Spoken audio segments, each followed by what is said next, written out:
Yes, people, what is going on? Hope you are all good. Welcome back to another video on the channel. Cameron Duggan is joining me. How are you, mate? How are things? Oh, good, Ian. How are you? Yeah, good. I'm sound. There's a lot of football to talk about. We sort of have a day of rest currently, so we're making the most of it. We're resetting our batteries. We're getting everything sorted. We're talking about the round of 16 and then going into the quarterfinals as well.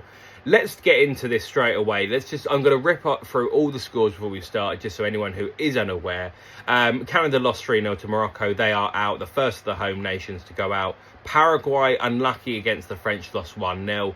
Norway beat Brazil 2-1, which is a massive game for England. England will now play Norway in the quarterfinal, which is a massive game.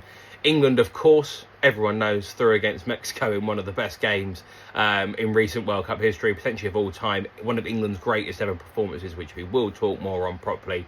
Spain knocking out Ronaldo, and Portugal, Ronaldo's final World Cup game, unless he holds on for another one, which I don't really want to see, but that's myself. You have the United States getting whacked by, and I mean whacked, by Belgium, which is absolutely amazing. Argentina with a comeback win against Egypt to win 3-2, and Switzerland 0-0 against Colombia, but going through on penalties. Let's start off, Cameron, with... Let's start off with the Norway game. I think the Morocco one, we can pretty much probably say, I think that's fair and even. They were always going to go through. They're the much better team. I think we can sort of discount that one as a game of football. It was a little while ago as well. Same day as that was Paraguay-France. Paraguay really getting into France, really nasty. But one of the games we need to talk about, because it was a genuinely very entertaining game of football and we didn't necessarily know which way it was going to go. Brazil losing to Norway, Erling Haaland getting both goals. What did you make of the game, Cameron? Because it's an upset on paper. On paper, it's an upset, but then you look at how the teams have been performing so far throughout the World Cup. It's not the biggest upset you could think of, because Brazil, obviously, they weren't the best in the group. They struggled against Morocco, probably should have lost. Then, alright, they have Haiti, always going to win. And then it got to Scotland, they were able to show their class a bit and knock Scotland out. Then when it came to the Japan game, they could have gotten knocked out then as well. And it was just a last minute winner by Martinelli that sent them through. And then when it came to Norway, who's been a very solid team so far, decided to rest their players against France because they already got 6 points, which now we're thinking is the correct decision. Yes. Beating Ivory Coast, which they were still fairly comfortable in that game, and now they've gone to Brazil. They played well, defended well, attacked really well, and it's also really lucky that they've got this big lad up front called Erling Haaland who can just make a goal out of nothing. And they, it's a worry for England because just of how organised Norway is. Like there's going to be a real struggle against them in the next round. Yeah, and I think, for me, I went into this game not actually knowing who I should be supporting. I sort of looked at the underdog story and went, well, technically it's Norway, but then I think Brazil is the better team. I think that although they are the better team, I think they probably haven't got the quality necessarily that Norway have in an attacking sense. There were so many things to weigh up. But for me, I think one of the biggest results from an England point of view, because obviously England will play Norway in the next round, it could have been Brazil.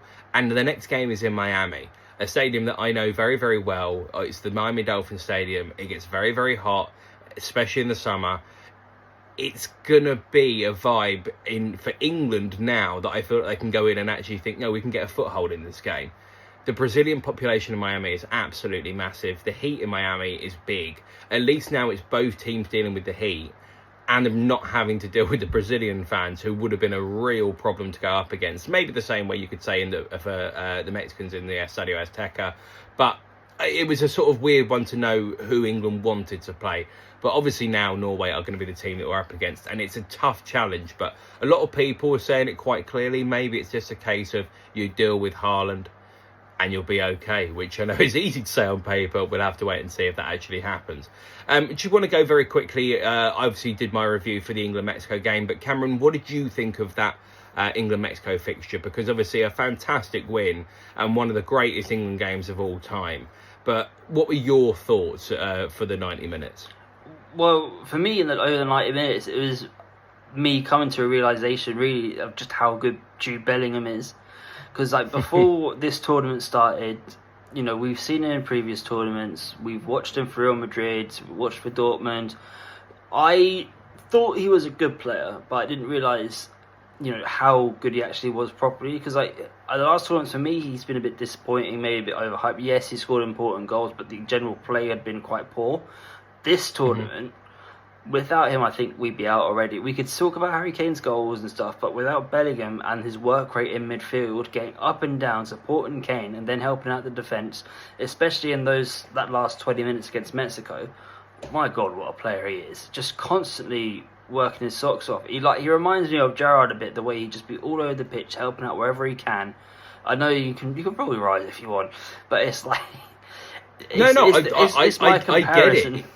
I get it. I get it. Yeah. I do get it. And I think, you know, Gerrard, how tall was Gerrard? Because I mean, he was 6 foot, I think, maybe 6'1". Okay, so I was going to say, I just feel like Bellingham, the only thing I would maybe say different to it, because I feel like he sort of glides around the pitch and covers a little bit more, where Gerrard was a bit more sort of ferocious. But I do get it. I do understand that logic. And I think it's a very fair thing to say, you know, England now attack. Everyone was talking about it's Harry Kane. It's not. It's Harry Kane and Jude Bellingham that you have to stop, you know, because even, you know, with all due respect to the other goal scorers, and especially a couple right at the top of this table, Jude Bellingham is still in this golden boot race. Unlikely he will win it, but he's still in it with 4 goals. That's a big impact for a tournament. So, yeah, I don't hate that shout at all, because I think the idea that you've got superstar in someone like Steven Gerrard, in Jude Bellingham, and then Harry Kane being the centre forward that we all know he is anyway, that's a sort of two-pronged attack in an offensive mind that could be the thing that wins England the game.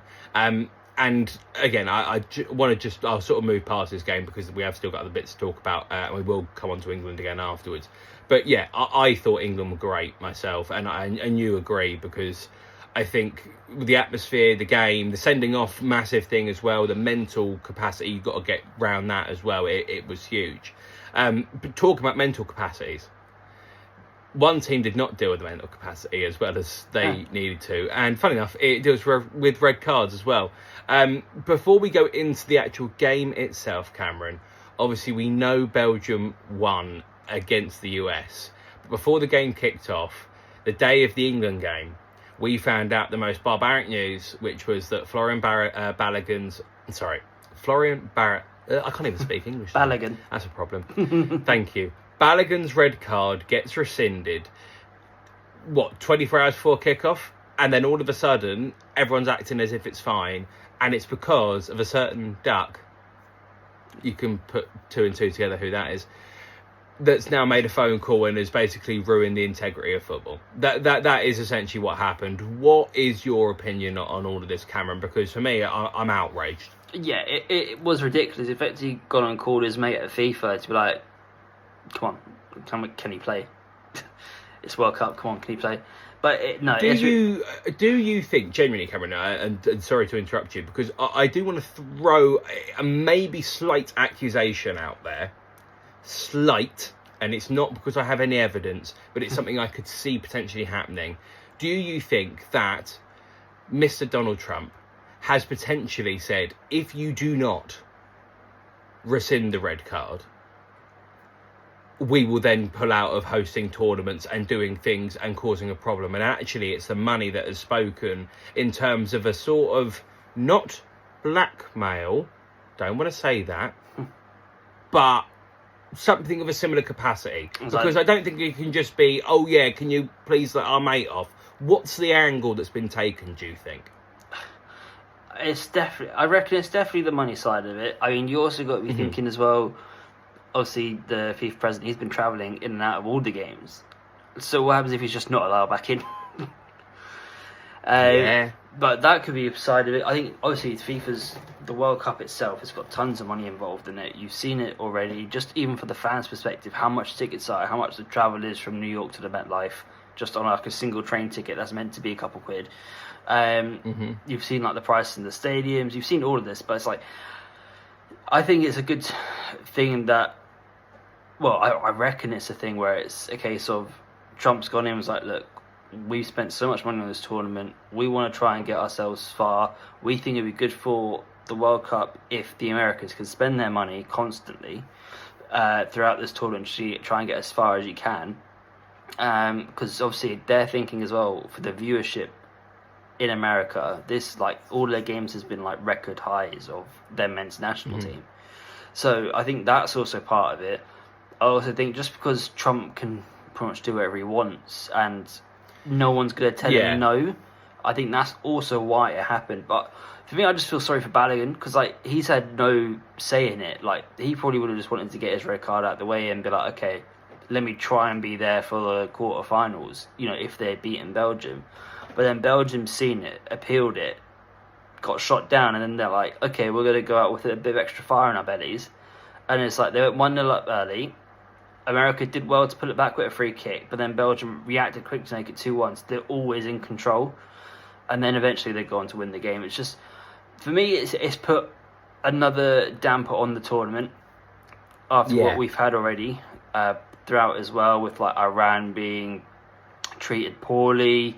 Obviously, all the money that went into it anyway, and it's like all the people not being allowed in because of visas, even like when they'd already been accepted. The They've been Somalian crap hosts, haven't they? Let's be honest, they've been terrible hosts. If you told me it's just Mexico and Canada we're going to cut out the middleman, we would have been fine with it as well. And Mexico and Canada, absolutely no problems with it at all. No one bats an eyelid. But there's like, obviously, America's money power. I think that's why they were able to. Obviously, they're hosting the majority of the games as well, and they've got the final. Do you know what? At this point, you're probably thinking, right, why can't we have had the final in Mexico City? You know, an actual football ground that is a history of football. Iconic. Yeah, exactly. Yeah. So it's like, America's actually put a damper on the tournament, but haha, you're out. Unlucky. And now we can move on. Although, one thing, before we move on, the one thing I do want to mention is I think it was the fourth goal. The whole Belgium team giving it all of that was absolutely incredible. I love it. It was so, I can't say the words I want to say, but you probably know what they are.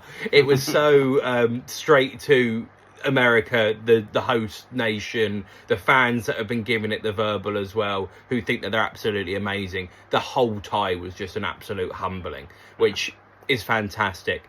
Just the last two games, very quickly to mention before we go on to the next section. Argentina winning 3-2 coming from behind. Not a great Argentina performance at all. Switzerland beating Colombia on penalties. Not the best game in the world. Colombia may be slightly upset that they have not gone through in that. I think a lot of people maybe fancied them to beat the Swiss, but you take it to penalties, it's a lottery, and the penalties themselves were not great anyway. But to sort of round off this section of the last games, obviously the massive talking points being England, Norway, a massive test for England in the next round. But the idea of this match day being essentially surrounded by the controversy of Donald Trump and now the Americans going out has been the main talking point, which has been both hilarious and really disturbing all at the same time. It's been a very weird few days for the World Cup. Now, moving into the quarter-finals, I'm starting off with my first game. Cameron will be taking two. I'll be taking two.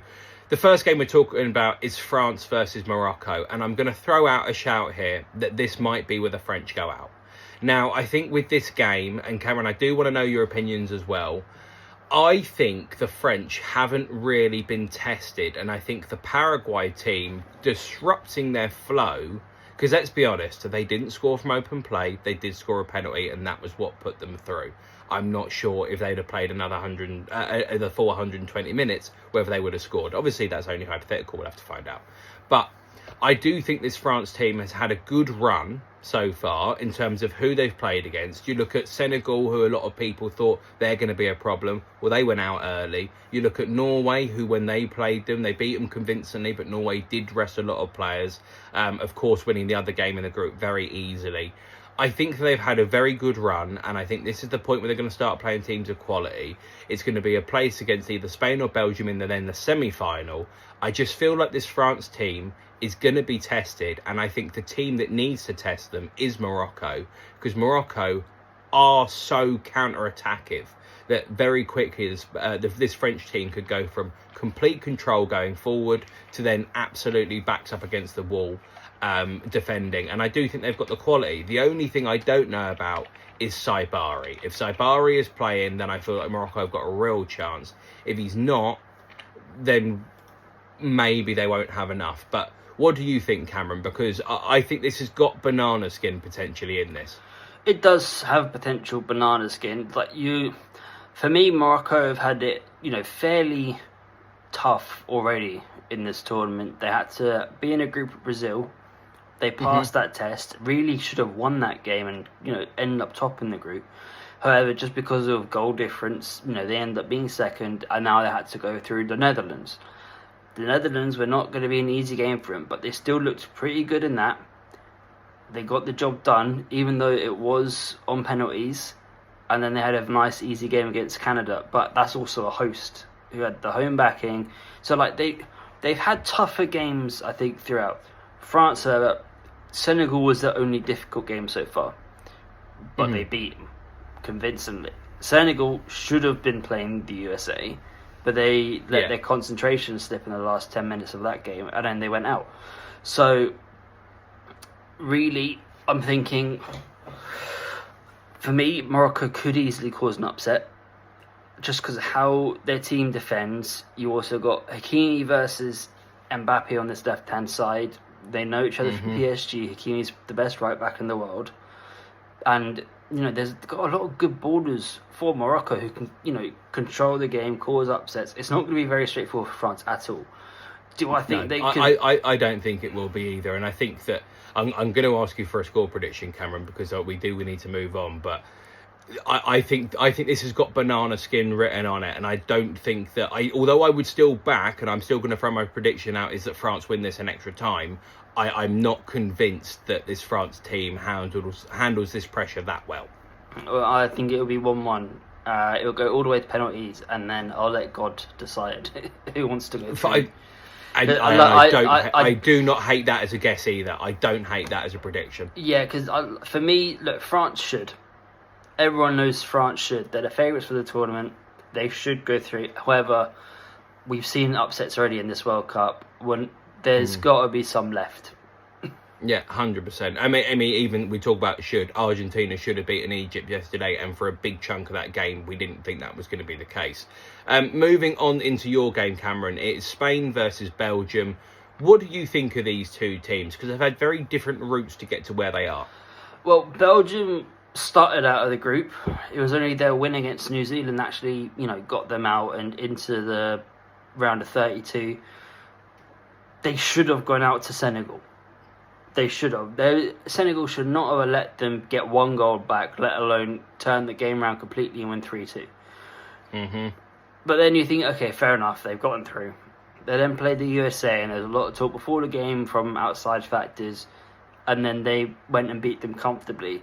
So now I'm thinking they've got the momentum to actually go on and maybe cause an upset against Spain. However, Spain haven't conceded a goal yet. They haven't looked great. Definitely, if you think about the Euros in the last tournament, they were on fire in every game, deservedly winning each game by a couple goals, convincingly winning as well. I think Lamine Yamal obviously is their main player, but he's their only real wing threat, because they're not playing Nico Williams because he has been on form / been injured this season, so it's been a bit tougher for him to actually play. So I think they are lacking that bit of dual threat. They also don't have a proper number 9. Oyarzabal has been doing great for him, but even in the last couple of games, he's not been convincing. Ferran Torres off the bench, again, can be good and score goals, but again, not convincing. And it did take, a 90th minute from Marino in a very poor game against Portugal, where neither team really went for it to go through. No. So, again, an upset could happen in this one if Belgium start off with the hunger they had in the final 10 minutes against Senegal and the game against the USA. But again, Spain should go through, and it should be a France-Spain semi-final, which people would want to see. But if I woke up in a couple of days' time and I saw that it's Morocco-Belgium in the semi-final, I also wouldn't be surprised. I think this Spanish team are not the winners of this tournament. I don't No. think they've looked anywhere near good enough. I don't think that, even when they have gone and ridden their luck slightly, I don't think they've looked convincing in riding their luck. I don't see them as tournament winners. It's just a case for me is when they go out, not if they go out, it's just when. This might be the when. I think more likely it's going to be a semi-final, but it's possible that this is a when. Give me a score prediction. Give me a guess as of right now what you think. I personally would be going for 2-1 Spain, and I'll go in normal time. I'll still go Spain, but it'd be 1-0. 1-0, okay. Yeah, okay. I don't think it's going to be... I want it to be an entertaining game, but just because of Spain's track record so far, and then also how good they've been defensively, it's just going to be like a smash and grab type vibe. Again, it's like 1-0, get over the line, get into the next round. Although I would love to see what this Spain team does when it does go behind. But we'll only find that out if it ever happens. Moving on to the next game, it's Norway versus England. I think this game... From an England point of view, it is one of those games on paper you should win and should be in a semi-final. But this is one of the biggest tests I think England will play. This is like playing the old school Sweden for me. Yes. When you had Ibrahimovic up front, who could go and bang goals at any point. But with that being said, I remember seeing games where I remember Ibrahimovic scored that bicycle kick against us in 2012, and I remember seeing other games where they just, Sweden do not get the ball to Haaland. Sweden do not get the ball to Ibrahimovic and all that stuff. If that happens with Norway, I feel like England have every single chance of going through in this game. I do think that momentum is a big thing as well, and I think that a lot of people talking about how Harry Kane is England's, sort of shining light, and he is their big goal scorer. He's going to carry them through. That is the exact same threat that Haaland has got for Norway. Now, in terms of who you would want, it's just a sort of flip of a coin between those two. Do you pick maybe the more refined finisher in Harry Kane, or do you pick the more ruthless one in Erling Haaland? Bless you. Thank you. So I think the idea that although England are up against a massive threat, England need to remember they have their own. In Harry Kane and Jude Bellingham, two maybe more so than Norway's one. I think Norway are well drilled, and I think that they will definitely keep this game close. I can't see it being a game with loads of goals. If it does, it comes from England smashing and grabbing a sort of 2-1 win maybe off the back end of it. But I do see Norway scoring, and it's just a case of how many goals do I see England getting. And I'm going to throw it out there that I don't like this, but I'm throwing it out there as 1-1, and it goes to penalties. And again, I let the gods decide from there. I don't know where this game goes. I think it's very, very tense. Yeah, it's going to be a very close game. It's going to feel like the Mexico game where the tons of pressure. Norway are very organised. You've got to remember they went undefeated in qualifying. They've won every game that they've started their full squad. That France game is just the anomaly in this tournament so far. They're scoring goals. They look convincing when they go forward. They look a threat when they go forward every time. Even if it doesn't get to Haaland, you've got Nusa on the left. You've got the guy from Benfica. I'm not going to try and pronounce his name. They've only got F and got 2 assists. You've got Oscar Bob. You've got Odegaard, who is having a good tournament. However, he is having a good tournament. The only issue with Odegaard is that he's very wasteful in front of goal. That's the only thing that's letting him down so far in this tournament. However, he's still creating those chances, which is something to worry about.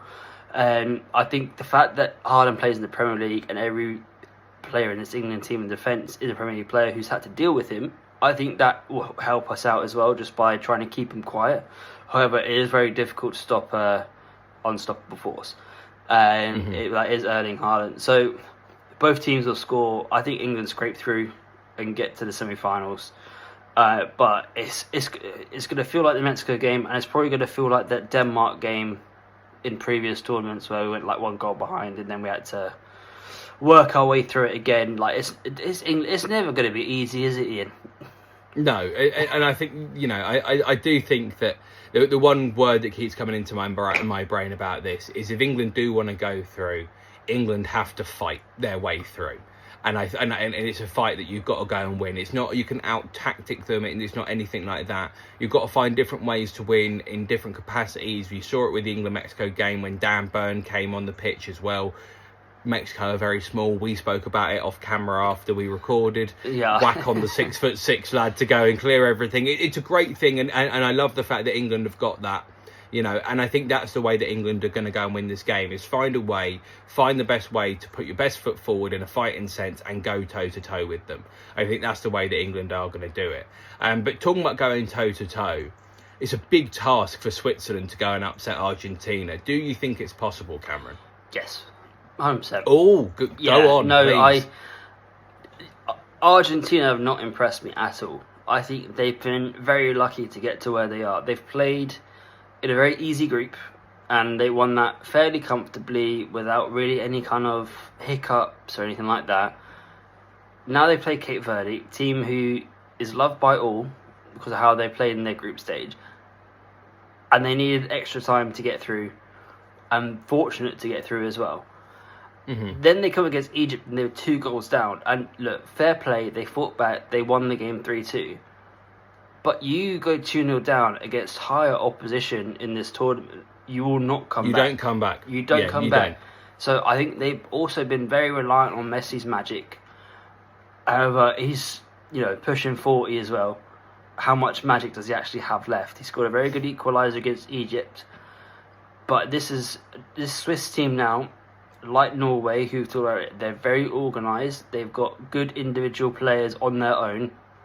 They don't really have a main talisman like a Erling Haaland, like a Harry Kane, like for France, like an Mbappe. They don't have that, so they have to work more as a team. But then it's like, you look at who they've got. Embolo knows tournament football. Vargas, decent winger. Manzambi, if he's fit, has been the young player of the tournament. Kobel is a very good goalkeeper. They've got a Kanji who's won multiple trophies for Man City and has played Xhaka in the centre of the park Xhaka as well. in the middle. One, yeah. Obviously we're missing Shaqiri, who you just love to see at tournament football. But I think they'll upset them. I think it'll be very low scoring. I don't see it being as hectic as the other games with the 3-2s for Argentina. Switzerland, okay, they didn't look amazing in the group, but they still topped it, scoring in every game. They also conceded every game, but then since they got to knocked out, they haven't conceded a goal yet, only in the penalty shootout, really, to Colombia. Mm-hmm. But the fact that they've just played a South American team, then have to play another South American team, that will help them out as well, because it's like, okay, this is similar style of football that we're used to, that we've just played against, and we know we can get through. So, and I think with the Argentina-Egypt game, Egypt played a very, very different way that Switzerland have not got the capacity to play. So when eventually Argentina, because they did get an idea, they did manage to sort of figure out after a while about how the best way to do it, and I think probably the Egyptians ran out of quality.